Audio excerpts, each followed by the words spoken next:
జనసేన కూటమి ఈరోజు ఎంతకు దిగజారిపోయారు అంటే ఎవరు బలంగా ఒక నాయకత్వం వాయిస్ ఇచ్చినా, ఎవరు బలంగా ప్రజల్లో పనిచేస్తున్నా ఇమీడియట్గా వాళ్ళని ఎలా తొక్కాలి, వాళ్ళ మీద ఎలా ఫేక్ కేసులు పెట్టాలి, అలాగే వాళ్ళని ఎలా భయభ్రాంతులకి గురి చేయాలన్న వర్క్ అయితే పోలీసులు సిన్సియర్గా చేస్తున్నారు. చంద్రబాబు నాయుడు, లోకేష్ ఇచ్చిన స్క్రిప్ట్ని నాకు తెలిసి ఈ దేశంలో ఏ రాష్ట్రంలో జరగనటువంటి విధంగా రెడ్ బుక్ రాజ్యాంగాన్ని ఇక్కడ రచిస్తుంటే ఎలా తప్పుడు కేసులు పెట్టాలి, ఎలా రిమాండ్ రిపోర్ట్లు రాయాలి, ఎలా బెయిల్ రాకుండా వాళ్ళని 60-70 రోజులు మినిమం లోపల పెట్టాలి అనే దాని మీద ఈరోజు కేస్ స్టడీ చేయాలంటే ఆంధ్రప్రదేశ్కి వచ్చి మన పోలీస్ వ్యవస్థ మీద చేస్తే అర్థమైపోతుంది.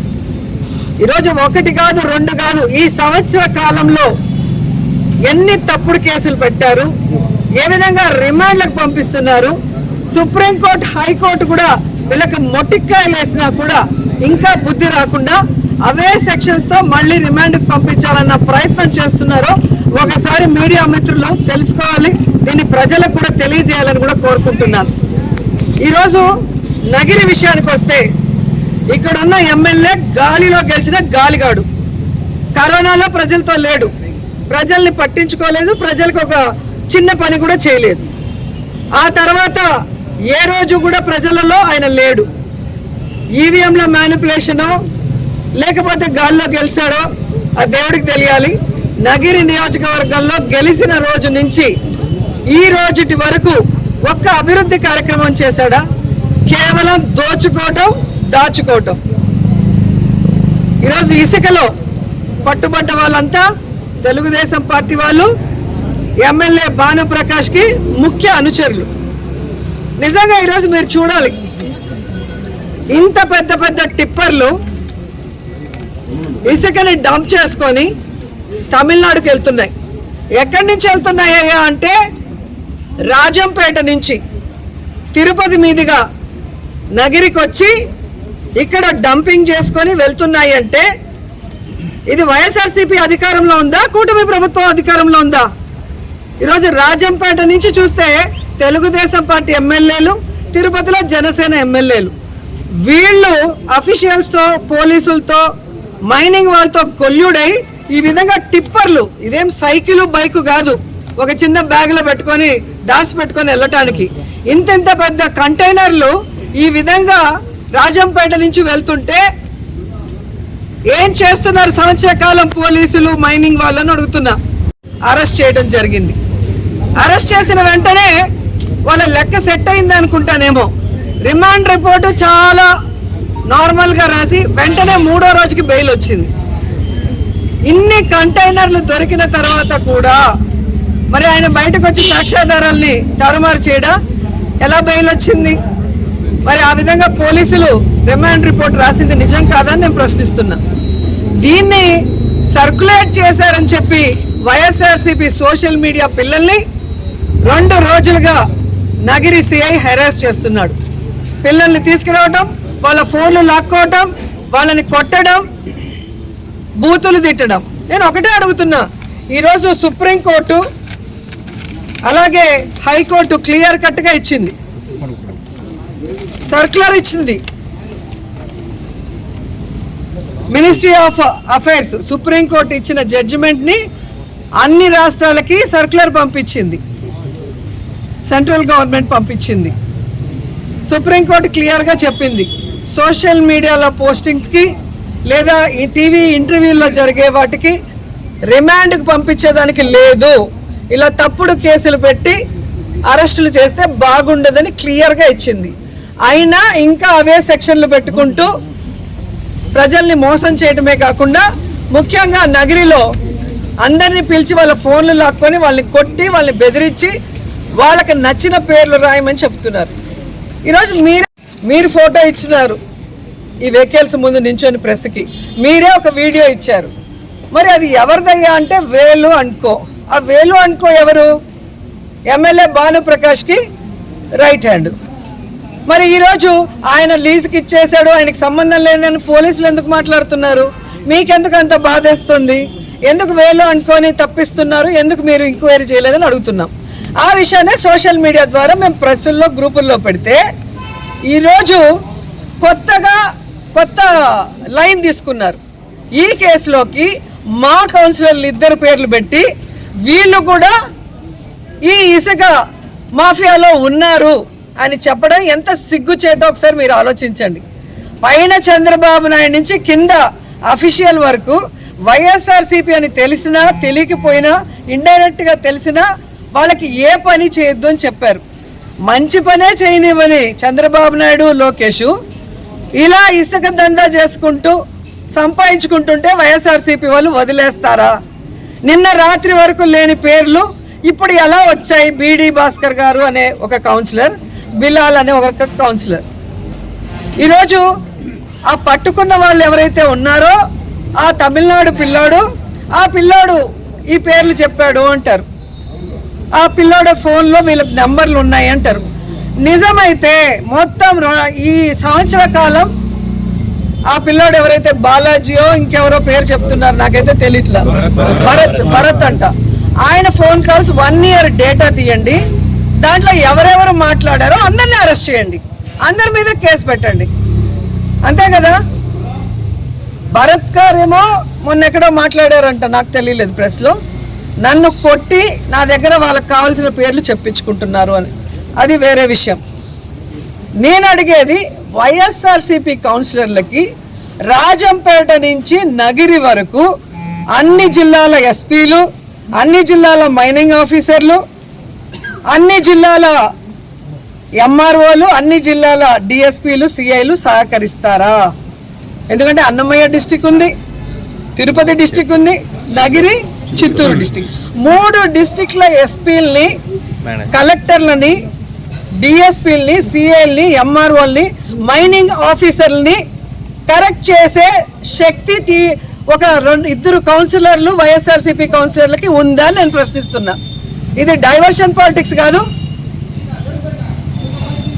ఈరోజు భానుప్రకాష్ అలాగే గంగాధర్ నెల్లూరు ఎమ్మెల్యే వీళ్ళిద్దరూ కూడా ఈ మాఫియా చేస్తున్నారు అఫీషియల్స్ సహకారంతో. వీళ్ళ అండతోనే ఇది చెన్నైకి వెళ్తుంది, తమిళనాడుకు వెళ్తుందని క్లియర్గా అన్ని పేపర్లలో ఛానల్లో వస్తే వాళ్ళందరినీ వదిలేసి దాన్ని పోస్ట్ చేసిన పిల్లల్ని కొట్టడం, వాళ్ళ మీద తప్పుడు కేసులు పెడతామని బెదిరించడం, ఏకంగా కౌన్సిలర్లనైతే కేసులో ఇరికిచ్చి ఇప్పుడు రిమాండ్ రిపోర్ట్ లేకుండా అక్కడి నుంచి దొంగల్లాగా తీసుకొచ్చి ఇక్కడ లోపలికి వెళ్ళిపోతారు. ఏదైనా రిమాండ్ రిపోర్ట్ అంటే ఆన్ ద వే అంట. అలాగే మీరు చూస్తే మొన్న బియ్యం మాఫియా నగిరిలో 13,000 టన్నులకు పైగా దొరికింది. జార్ అండ్ చాయ్ అది ఎవరిది? తెలుగుదేశం పార్టీ ముఖ్య అనుచరుడు అమృత్ రాజ్ గారు. మరి ఆయన జాయ్ అండ్ జార్లో పట్టుకున్న వెహికల్స్ ముందర ఎంఆర్ఓ ఉన్నాడు, డిటి ఉన్నాడు, ఎస్ఐ ఉన్నాడు. వీళ్ళందరూ అక్రమంగా తమిళనాడుకు పేద ప్రజలకు ఇచ్చే బియ్యాన్ని దోచుకొని అమ్ముకుంటున్నారు అని చెప్పి అరెస్ట్ చేయడం జరిగింది. అరెస్ట్ చేసినప్పుడు మరి అతనికి బెయిల్ ఎలా వచ్చింది? పట్టుకున్నావు నువ్వు, పేద ప్రజల బియ్యం పేద ప్రజలకు ఇవ్వకుండా దోచుకుంటుంటే దాంట్లో ఎవరెవరు ఇన్వాల్వ్ అయ్యారో అందరినీ అరెస్ట్ చేయాలి కదా. అది గోడౌన్ల నుంచి వెళ్తుందా బియ్యము స్ట్రైట్ అవే, లేదా డీలర్స్ దగ్గర నుంచి వెళ్తుందా, ప్రజలకు అందకుండా ఏ విధంగా వెళ్ళింది, దీనికి ఎవరెవరు సహకరిస్తున్నారు, ఎంఆర్ఓ బాధ్యత కాదా, డిటి బాధ్యత కాదా, సక్రమంగా ప్రజలందరికీ అందుతుందా లేదా చూసుకోకుండా ఇన్ని వేల టన్నులు పోతుంటే ఎవరి మీద కేసు లేకుండా ఎవరిని అరెస్ట్ చేయకుండా ఎలా వదిలేశారని నేను అడుగుతున్నా. అంటే తెలియక పట్టేసుకున్నారు, తెలిసిన తర్వాత వదిలేశారు. నిన్న ఈ మధ్యలోనే అతని బర్త్డే, ఎమ్మెల్యే భానుప్రకాష్ ముఖ్య అనుచరుడు అమృత్ రాజ్. సో వాళ్ళ మనుషులు దొరికితే వెంటనే వాళ్ళని వదిలించుకుంటారు, ఎవరి మీద కేసులు పెట్టారు. అదే వైఎస్ఆర్సీపీ వాళ్ళని ఇరికిస్తున్నారు. ఒక తమిళనాడు వాడైనా ఒక వైఎస్ఆర్సీపీ వాళ్ళైనా ఈ ప్రభుత్వం ఎలా సహకరిస్తుంది? ఒక పెన్షన్ ఇవ్వడానికే సహకరించడం లేదు, ఒక ఇల్లు ఇవ్వాలంటే సహకరించదు, ఏది వైఎస్ఆర్సీపీ వాళ్ళకి ఇవ్వకూడదని చెప్తుంటే మరి ఏ విధంగా ఇది జరుగుతుంది? పైనుంచి ప్రెషర్ చేశారు అంటారు. ఇది ఒక డైలాగ్ అఫీషియల్స్ అందరికీ కూడా. నేను అఫీషియల్స్కి చెప్తున్నాను అండ్ భానుప్రకాష్ కూడా చెప్తున్నాను, నీకు నోరు రోజు రోజుకి పెరిగిపోతుంది. నిన్నలా మొన్న మీరు మాట్లాడిన దాని మీద ఇప్పుడు నేను కేసు ఇవ్వబోతున్నాను. అలాగే డెఫర్మేషన్ సూట్ కూడా వేయబోతున్నాను. ఇన్ని రోజులు నువ్వు కౌన్సిలర్కి ఎక్కువ ఎమ్మెల్యేకి తక్కువ అని వదిలేశాను, కానీ రోజు రోజుకి నీకు బాగా ఎక్కువైపోయి నువ్వు మాట్లాడే విధానానికి ఫుల్ స్టాప్ పెట్టాలని ఈరోజు మేము ఒక డెసిషన్ తీసుకుంటున్నాం. ఎందుకంటే నిన్ను కన్న తల్లే నిన్ను చీత్కరించుకుంది. నీ తోడబుట్టిన వాళ్ళు, నీ తమ్ముడు కానీ నీ సిస్టర్ కానీ నిన్ను చీత్కరించారంటే నువ్వు ఎంత పెద్ద నీచ్ కమీనో అందరికీ తెలుసు. నువ్వు నా గురించి మాట్లాడేంత అర్హత నీకు ఉందని అడుగుతున్నా. ఈరోజు నువ్వు ఎమ్మెల్యే అయిన తర్వాత గంజాకి అడ్డాగా మారిపోయింది పుత్తూరు నగరి. నువ్వు ఎమ్మెల్యే అయిన తర్వాత ఈరోజు డ్రగ్స్కి అడ్డాగా మారిపోయింది. నువ్వు ఎమ్మెల్యే అయిన తర్వాత ఈరోజు అక్రమ మైనింగ్ జరుగుతుంది, అక్రమ ఇసుక. ఇవన్నీ చేస్తూ నువ్వు మా మీద నిందలేస్తున్నావు. రాబోయేది జగన్మోహన్ రెడ్డి గారి ప్రభుత్వం. 5 ఏళ్ల తర్వాత ఈ 5 ఏళ్ల నువ్వు చేసిన అవినీతిని కూర్చోబెట్టి కక్కిస్తానని కూడా ఈ సందర్భంగా తెలియజేసుకుంటున్నా. మా లీడర్లను బెదిరించో భయపెట్టేస్తో ఎవ్వరు భయపడిపోయేవాళ్ళు లేరు. మీ తాటాకు చెప్పులకి ఎవ్వడు భయపడేవాడు లేడు. జగన్మోహన్ రెడ్డి గారు చెప్పారు కదా, మేం ప్రజల కోసం ఫైట్ చేసే వాళ్ళం, అధికారంలో ఉంటే ప్రజలకు మంచి చేసిన వాళ్ళం. ఈరోజు గర్వంగా ప్రజల్లోకి మేము వెళ్ళగలం, కానీ మీరు వెళ్ళే పరిస్థితి లేదు. చాటలతో పరకలతో కొడతారు. జగన్మోహన్ రెడ్డి ఇచ్చేటివన్నీ ఇస్తాము, అవి కాకుండా మేము చెప్పినవి కూడా ఇస్తామని చెప్పి చంద్రబాబు నాయుడు, పవన్ కళ్యాణ్, లోకేష్ ఎలా ఫెయిల్యూర్ అయిపోయారు, ఎలా ప్రజల్ని మోసం చేశారో అందరికీ తెలుసు. అలాగే ఈ దేశంలోనే ఏ రాష్ట్రంలో చేయనటువంటి విధంగా మొదటి సంవత్సరమే 1,86,000 కోట్ల రూపాయలను అప్పు తీసుకొచ్చి ఒక చెత్త రికార్డు సృష్టించిన ముఖ్యమంత్రి ఎవరైనా ఉన్నారంటే అది చంద్రబాబు నాయుడు. ఈరోజు లా అండ్ ఆర్డర్ ఏ విధంగా ఫెయిల్యూర్ అయింది రాష్ట్రంలో, ఆడపిల్లల్ని ఎలా మానభంగాలు చేసి చంపేస్తున్నారో అందరూ చూస్తున్నారు. అలాగే తప్పుడు కేసులతో ఎలా వైఎస్ఆర్సీపీ వాళ్ళని, మీకు తప్పు అని చెప్పి నిలదీసిన వాళ్ళని మీరు ఎలా తప్పుడు కేసులు పెట్టి లోపల పెడుతున్నారో అన్నీ చూస్తున్నారు. అఫీషియల్స్ని మీరు ఎలా మోసం చేసి ఉద్యోగస్తుల్ని ఈరోజు వాళ్ళని కూడా ఎలా మోసం చేశారో అందరూ చూస్తున్నారు. నిరుద్యోగ భృతి ఇస్తాం లేదా ఉద్యోగం ఇస్తామని వాళ్ళని కూడా ఎలా మోసం చేశారో అందరూ చూస్తున్నారు. కాబట్టి ఈరోజు డోర్ టు డోర్ పోయి ఇంటింటికి తెలుగుదేశం అంటే మిమ్మల్ని కొడతారన్న భయంతో ఈ విధంగా తప్పుడు కేసులు పెట్టి లీడర్ని బెదిరిస్తూ డైవర్షన్ పాలిటిక్స్ చేయాలనుకుంటే ఎవరు ఒప్పుకోరు. ఇంకొకసారి నోరు గనక అదుపు తప్పితే అదే భాషలో నేను మాట్లాడాల్సి వస్తుందని భానుప్రకాష్ని హెచ్చరిస్తూ ఇదే పోలీసులకు చెప్తున్నాను. ఈరోజు తిరుపతి కానీ, రాజంపేట కానీ, నగిరిలో కానీ ఎవరెవరైతే ఉన్నారో ఎమ్మెల్యేలుగా, ఎంపీలుగా వాళ్ళందరూ కూడా మాట్లాడండి. ఏ విధంగా కలెక్టర్, ఎస్పీ పర్మిషన్లు ఇస్తున్నారు, రోడ్ల మీద ఈ విధంగా అక్రమ బియ్యం వెళ్ళేదానికి, అక్రమ లిక్కర్ వెళ్ళేదానికి, అక్రమ ఇసుక వెళ్ళేదానికి కనుక్కోండి. మీ ఇన్వాల్వ్మెంట్ లేకపోతే ఎవరైతే ఇన్వాల్వ్మెంట్ ఉందో ఆ ఎమ్మెల్యేలను అందరినీ కూడా అరెస్ట్ చేసి లోపల పెట్టండి. అంతేగాని మీ వాళ్ళు అయితే భద్రంగా పెట్టుకొని మా మీద లేని తప్పుడు కేసులు పెట్టి మమ్మల్ని డైవర్ట్ పాలిటిక్స్ చేసేదానికి బలి చేయాలనుకుంటే ఒప్పుకునే పరిస్థితి లేదు. మా కార్యకర్తలకి మేము అండగా ఉంటాం, మాకు జగన్మోహన్ రెడ్డి గారు అండగా ఉంటారు. కోర్టుకు వెళ్తాం, కోర్టు మీద నమ్మకం ఉంది, ఖచ్చితంగా కోర్టు ద్వారా మేము తప్పు చేయలేదని ప్రూవ్ చేసుకొని బయటకు వస్తాం. హిట్ టీవీ యాప్, ఇందులో short news, live news, entertainment shows, movies, digital magazines తో పాటు మీ జిల్లా వార్తలను కూడా ఫ్రీగా చూడొచ్చు. ఇంకెందుకు ఆలస్యం, వెంటనే హిట్ టీవీ యాప్ ని డౌన్లోడ్ చేసుకుని ఫ్రీగా ఎంటర్టైన్మెంట్ పొందండి. Hit TV app, hit TV app, please download hit TV app. Hit TV app ని ఫ్రీగా డౌన్లోడ్ చేసుకుని ఎంజాయ్ చేయండి. మీకు నచ్చిన ఎంటర్టైన్మెంట్ కోసం హిట్ టీవీ యాప్ ని ఫ్రీగా డౌన్లోడ్ చేసుకుని ఎంజాయ్ చేయండి. హిట్ టీవీ యాప్ ని డౌన్లోడ్ చేసుకుని ఆస్వాదించండి, ఆశీర్వదించండి. ఇంతమంది సెలబ్రిటీలు హిట్ టీవీ యాప్ ని డౌన్లోడ్ చేసుకోండి అని చెప్తున్నారంటే ఎంత మంచి యాప్ ఆలోచించండి.